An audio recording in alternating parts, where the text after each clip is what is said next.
Hello, my name is Ken Welch, and I'm the co-founder of SimSolid. It's my pleasure today to introduce you to SimSolid and run you through some of the unique aspects of the product, as well as give you a demo and show you how it works. SimSolid is a unique product. It's a new paradigm for simulation. It is structural simulation, but it operates directly on the original unsimplified CAD assembly, fully featured CAD, and it doesn't create a mesh. It is a meshless method. The goal of SimSolid was to do this, but to do it in a way that gave meaningful, accurate simulation results in only seconds to minutes. SimSolid does this by eliminating the traditional FEA roadblocks of geometry, cleanup, simplification, and meshing. So think of many models. Meshing is easy until you have models that have both thick and thin or big and small features, or has a bunch of small geometry features like these small holes and bosses and things like that. Or you have odd face transitions or very small splinter surfaces. Common today is many of these facet or lattice tape type models. Those are also very problematic to mesh. But first and foremost, SimSolid is a way to accurately and quickly model small imperfections between parts in an assembly. So if you have small misalignments or gaps or overlaps, SimSolid can still create a valid connection and do the analysis. SimSolid uses unique adaptive solver technology. It doesn't just solve the equations one time, but it does multiple solution passes. And with each pass, it does error analysis, and then it does solution adaptation, where it locally enriches the equations and resolves. This multiple pass method gives SimSolid both its speed and its accuracy. SimSolid is a fully featured structural solver. We try to find the balance between number of features and ease of use, but today SimSolid is both static and dynamic. It has both linear and nonlinear results. It does thermal and thermal stress. It includes inertial relief. It has all the connections you'd expect of a large assembly solver, things like bonded, separating, sliding, etc., and some that you might not expect, like bushings and elastic foundations. Now, I can't go over all the features of SimSolid today, but I will try to give you a broad overview and show you the workflow of how SimSolid operates. Okay, let's show you a demo of SimSolid. What I'll try to do today is do this analysis of this cube satellite, but I'll do it in a couple ways. I'll do two load cases, and then I'll also look at three design variations, and let's just see how fast we can get this done. When you start SimSolid for the first time, you'll see this welcome message. It's got a few, get you started hints and tips. But what I suggest you do is pick the green button at the bottom if you're a first-time user, and it'll take you to an Altair web page where you can download the Altair SimSolid Fast Start Training Guide. This is a PDF of maybe 50 or 60 pages, but it really has all the information that you need to get going. So I suggest you start there. Okay, let's just close this. Now, when you get to SimSolid for the first time, you have to open up a CAD file. You have a couple ways to do this. You can just, as standard products go, you can pick open and then go to the different CAD formats, CATIA, NX, or, Parasolid, SolidWorks, Creo and Pro-E, JT, Inventor, etc.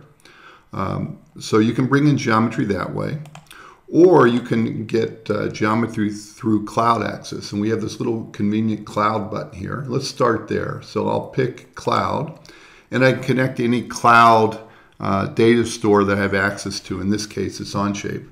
But let's go and grab my CubeSat here, and let's grab that first variant we discussed, variant A. Let's see, I'll go for the cloud, grab the geometry, it'll load it. Now, a couple of things will happen. First thing it does is it loads the geometry and prompts you to create connections. You need to specify a couple things. First, the gap tolerance, the penetration tolerance, and then the resolution of the contact. So I'll just do this, and I say OK. And that'll create all the connections automatically. Now, the CubeSat model that we have is an assembly of, about 24 parts. And you notice these parts already have material properties assigned. Some of our CAD interfaces, including Onshape, will bring in both geometry and material properties. Not all, but you can, if you don't have your properties assigned, you can just go to Assembly, pick this button here, and you can pick the different materials that you want, as well as you can apply them to all parts in the assembly or just apply them to selected parts. I won't do that here. Okay, I have my assembly. I have all my connections created. So the next thing I need to do is do an analysis.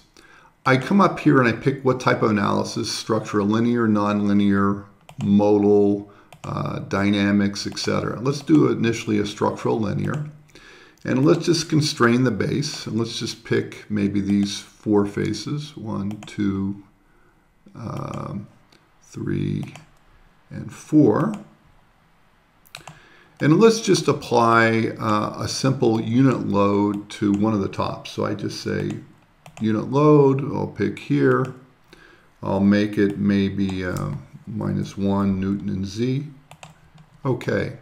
And now I'm done. I don't have to do any meshing, so I just hit this button to say Analyze. Now, as it's analyzing, as I mentioned, it's an adaptive solver, so it solves it multiple times, 1, 2, 3, and gives you a result. So it's done. I can look at things like displacement magnitude. I maybe want to animate that. Maybe I speed it up a bit. And if I want to save any view for later reference, I just hit this little bookmark button here, and it'll save that image and animation into a bookmark, and I can go back to it later. So maybe I want to stop that. Let's look at maybe stresses. Okay, there are my stresses. Let's bookmark that. Okay, so I've done one analysis. Let's go back and do a second one. To do it, I could probably easiest, let's just copy the first, and if I double click, it'll edit any of the conditions here. So I'll double click that load. And let's just add the load over here instead and delete the first one there. Okay, and if I do that, I have a second load case with the unit load on this other spot on the model. Now I can run that in a similar way. And again, it's very fast. I think if you look at the speed, that took us for 24 parts, an adaptive solver, 3 passes, that was 2 seconds. So I can go back and look at my results. Now I pick the bookmark. You notice that what is bold is what's animating. So that's my first load case. If I want to see the second load case, just pick it here. And it'll automatically say, let's look at the load there. So I can go back and forth very quick. Same thing for stresses. There's the stresses there. There's the stresses there. Okay, that's great. Let's stop for that variant. But what happens now if I want to examine what happens when I change my model? Let's go back to the CAD source. And again, this could be any CAD source. I can go to Onshape, or I could go to NX or Creo or whatever. But I'll just go grab a different design variation. Let's get variant B. We'll open that. Now, a few things different will happen this time. First, it recognizes that as a design variation, and it copies it into a new design study. And then it copies down all the analysis boundary conditions that were defined above and make them all ready to go. So I have my 2 structural load cases on this new geometry. There's geometry 1, there's geometry 2. And to run geometry 2, let's just pick the root of the design study, and then picking it here will say run all analysis in that design study. So it's running this bold one here, that's analysis case 1, and then here it runs analysis case 2. Okay, so what I've done now is I've had 4 analyses completed, and they're all adaptive solutions, and they're for 2 completely separate geometry variations. So there's analysis 1, and if I want to go to analysis 2, just pick here. I can go back and forth again very quickly. So the idea is this, okay, I want to do a design variation and examine how the performance changes. There's, you know, again, load case 1 or load case 2, etc. Well, that's great. Now let's maybe go back and do it a third time with the third design variant. So let's just stop this maybe. Go back here and let's pick our third design variant, which is variant C. Open that.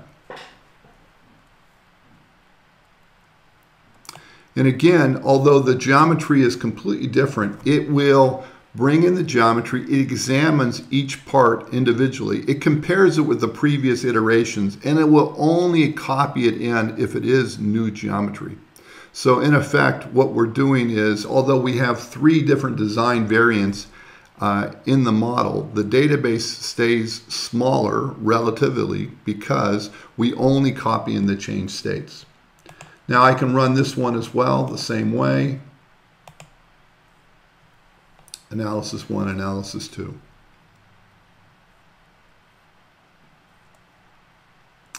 Okay, well, so there's, you know, again, 1, there's 2, there's 3. All of that is, you know,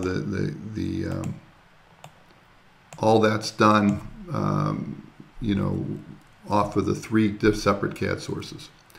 Let's go back and do a couple more things. So let's say that, okay, that gives you the overall workflow. But let me show you a few other things you can do with the product. So first, let's look at, these were unit load cases. Maybe I don't want unit load cases. I want to combine those in some way. I can do structural superposition. And when I do that, it'll take, for that design study that I've selected, it'll look at all the analysis cases, and I can then just pick them and say I want to do a superposition, and I can scale each one. So instead of a 1 Newton load, let's do a 100 Newton load, and let's do it at both locations. I just solved that. It's extremely quick, and now I just come here and just look at my results there. So again, there's my display. In fact, I can just pick here and then go up here. So there's my 100 Newton load at the 2 locations. Here is my unit loads at 1 and unit load at 2. So it's very easy to do structural superposition, and that works with both structural analysis today and thermal analysis, if you have one.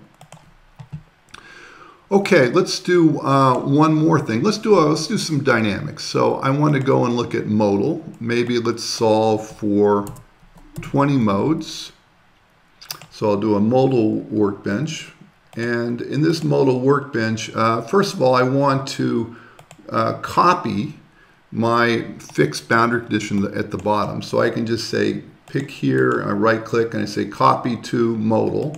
So now I have that boundary condition down there. And now I'll just solve my modal. So this is constraint at the base, and I'm looking for the 20 flexible modes. Again, it solves it adaptively, pass 1, pass 2, pass 3.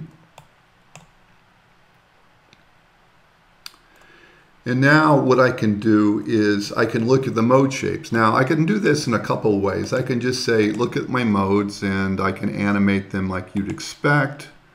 And there's mode 1. I can come up here and go down mode 2, mode 3, etc. Or I can come here and look at modal participation. And I can just drag this up. Let's just make it off the side. Okay, I can look at my modes. I can look at my effective mass, and I can sort it by picking any column.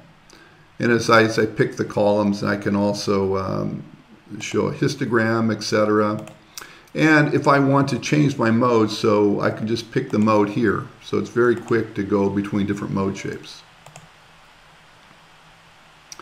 Okay, I have my modes done. Let's now maybe close this. And let's do one more thing. Let's do a frequency response. So frequency response analysis, I have to reference a modal analysis. Since I only have one, it shows me that. It automatically links to it. I specify my frequency span and my modal damping. I'll just do 3% modal damping. I say it's okay. And now I have to specify where my loads are. So first of all, I'll look at my frequency function. I can make any function I want, point by point, or I can just go through some standard functions: triangular, rectangular, half sine, harmonic, etc. What I'll do is just grab a uniform. I just want to hit it and sweep it through all the frequencies. So I'll do a uniform frequency function like that. And then why don't we just hit it at the same place we did before? So let's just pick here. Let's do, again, the -1 Newton load on that part of the model. Okay, so to analyze that, we just pick here. And the dynamics analysis are very fast as well. And you notice I didn't specify the number of time steps or how many results I wanted and all that. It will calculate all the results on the fly. So in terms, all those types of complications are eliminated with dynamics and SimSolid. So to look at results, maybe I want to look at displacement Z. I can look at that. I can animate. I can pick an XY part. Let's say I just want to look at it there. And there is my my sweep of frequency versus displacement. If I want to look at different points, I can do that. Just pick a different point and does that. Of course, I can look at it linear and log and etc. One more thing that I could do, though, and I think this is interesting, is SimSolid has at its latest release something called partial dynamic response. Now, if I pick a curve, just pick the curve right there, it'll give me all the modes here, and I can select which modes I want to contribute to the overall response. And I can sort it. So let's say I want to look at the contribution. The largest contribution here is this mode and this mode. Let's say I want to get rid of these modes right here. Let's say I want to get rid of these modes right here. I can just go select that, select here, and then I can say evaluate response. And what it's done is it used all the modes that I selected and it created a partial dynamic response. So you see, since I took out those modes, the partial response looks like that. So again, the idea with SimSolid is provide fast and accurate and as broad as possible results that you can use to quickly evaluate design change. So with that, I think I'll conclude the demo and make a few closing remarks. Okay, so that was the demo. Maybe just to summarize, what did we see? We saw the workflow for doing SimSolid. We showed how easy it was to do multiple analysis and multiple design variants. We did both static and we did modal, and we did dynamic. We did frequency response. We did partial dynamic response. We did low case superposition. We did all of that in the span of 5 or 6 minutes. So hopefully that gives you an idea of how SimSolid can be used and how you can benefit from using it. Before I stop, I would like to point out a few more places you can get information. You visit us on the web at altair.com/SimSolid. There's a lot of resources there.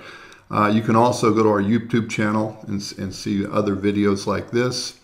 What I suggest you do, that especially if you're a first-time user, is try SimSolid, but try it on real full-feature CAD geometry. Don't use your typical FEA simplified geometry. Don't merge the parts. Use all the parts as they're specified. So it actually solves better with full unmerged geometry. And what I would do is start small. Do a small assembly or maybe even a single part, and then work up to larger assemblies as you familiarize yourself with the product.